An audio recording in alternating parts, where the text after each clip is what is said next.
29 अक्टूबर 2025 को सड़क के किनारे पर एक लाश मिलती है। जिस जिस आदमी की लाश थी उसकी उम्र लगभग 22 साल की थी। पुलिस की माने तो पोस्टमार्टम के हिसाब से उसकी उम्र 22 साल की थी।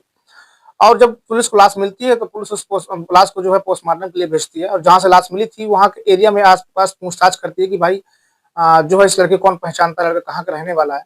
आखिरकार इसकी हत्या किसने की? क्योंकि साफ-साफ दिख रहा था कि इस लड़के की हत्या हुई है, क्योंकि सर पर हथौड़े से किसी तरह मतलब किसी तेज़धार हथियार से सर पर वार हुआ था।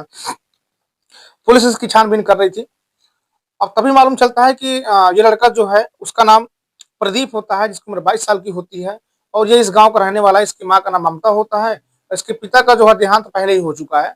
इसकी माँ और ये लड़का दोनों अपने घर पर रहा करते थे और जो लड़का है वो बाहर रहकर, इंदौर में रहकर काम किया करता था। वो कभी-कभी अपने गाँव पर आया करता था। अब पुलिस के सामने सबसे बड़ा सवाल ये था कि आखिरकार इसको किसने मारा था? पुलिस अपनी छानबीन कर रही थी, तेज बढ़ाती है और जो है वो पहले तो उसकी माँ से पूछ की जाती है तो माँ जो है मना कर देती है कि मैं नहीं जानती किसने मारा, किसने नहीं मारा।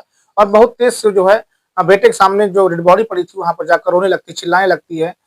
तो ला ताकि किसी को शक ना हो कि आखिरकार किसने ये कांड किया था।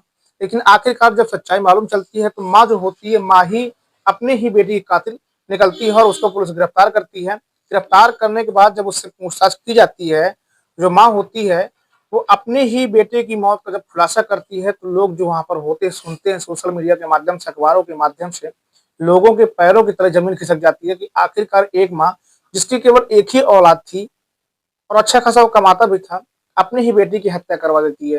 दोस्तों पूरी घटना क्या है, पूरी सच्चाई क्या है इस घटने पर पूरा जो है शुरू से अंत तक हम जो है सो इस कहानी पर जानेंगे, इस वीडियो पर जानेंगे। नमस्कार, मेरा नाम महेंद्र सिंह है और आशा करता हूँ आप सब अच्छे होंगे, सुरक्षित होंगे। दोस्तों पूरी घटना को सुनाने से पहले मैं हर वीडियो में आपसे रिक्वेस्ट करता हूँ कि अगर आप हमारे चैनल पर नए हैं, तो चैनल को सब्सक्राइब जरूर कर दिया करें और साथ ही साथ बेल आइकन को प्रेस कर लिया करें। दोस्तों जब आप चैनल को सब्सक्राइब करते हैं तो मेरा उत्साह दोस्तों ज़्यादा बढ़ जाता है और मेरा उत्साह जब बढ़ता है तो मैं अच्छी जो स्टोरियाँ होती हैं मैं आपके सामने लेकर आता रहता हूँ आपको जागरूक करने के लिए।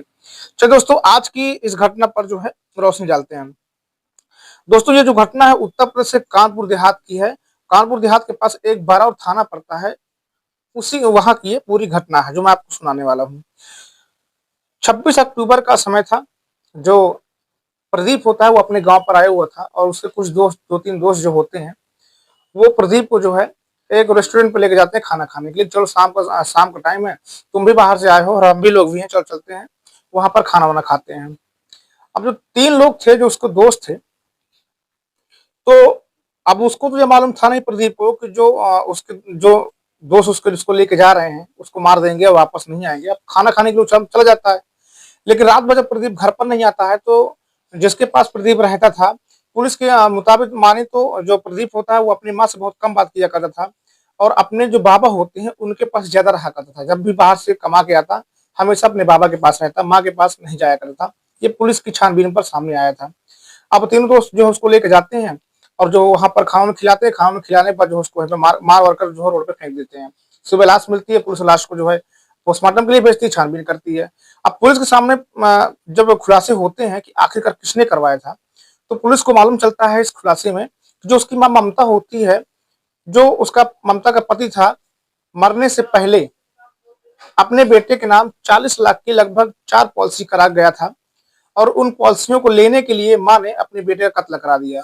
लेकिन जब और आगे छानबीन की जाती है तो पुलिस को भी और कई चौंका देने वाले खुलासे आते हैं। हमें मालूम चलता है पुलिस को कि जो ममता होती है उसकी माँ, वो एक यीशु उर्फ मयंक के नाम के लड़के से बात किया करती थी।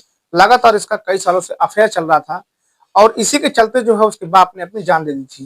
लेकिन जान देने से पहले बाप ने पूरी जायदाद और जो एलआईसी होती वगैरह होती है, वो अपने बेटे जो है प्रदीप के नाम करके गया था और इसी चीज़ को लेने के लिए माँ जो होती है, वो अपने ही बेटे को मारने का प्लान बनाती है। एक षड्यंत्र रचती है अपने प्रेमी के साथ मिलकर और जो उसका प्रेमी होता है यीशु उर्फ मयंक, वो 26 अक्टूबर की शाम को जो है जो प्रदीप होता है, प्रदीप क्योंकि ये बात कंठस्थ थी लेकिन पूरी तरह से कन्फर्म नहीं थी कि ऐसा उसके साथ कुछ हो सकता है। वो जाना चाहता नहीं था लेकिन जब ज़ोर-ज़बरदस्ती की गई खाने-पीने के लिए तो उनके साथ चला जाता है, सोचता है कि कई लोग तो हैं, क्या होगा? लेकिन वो उस दिन जो गलती उसने की थी वो उसका आखिरी दिन था। उसी रात को जो है यीशु उर्फ जो मयंक होता है प्रदीप 3 दोस्तों के साथ मिलकर प्रदीप की जो हत्या कर देता है। अब ये बात जो माँ थी उसको मालूम थी कि मेरी बेटी की हत्या हो चुकी है, लेकिन उसके बावजूद भी वो रोने धोने का नाटक करती है ताकि किसी को शक ना हो, किसी को कुछ मालूम न चले।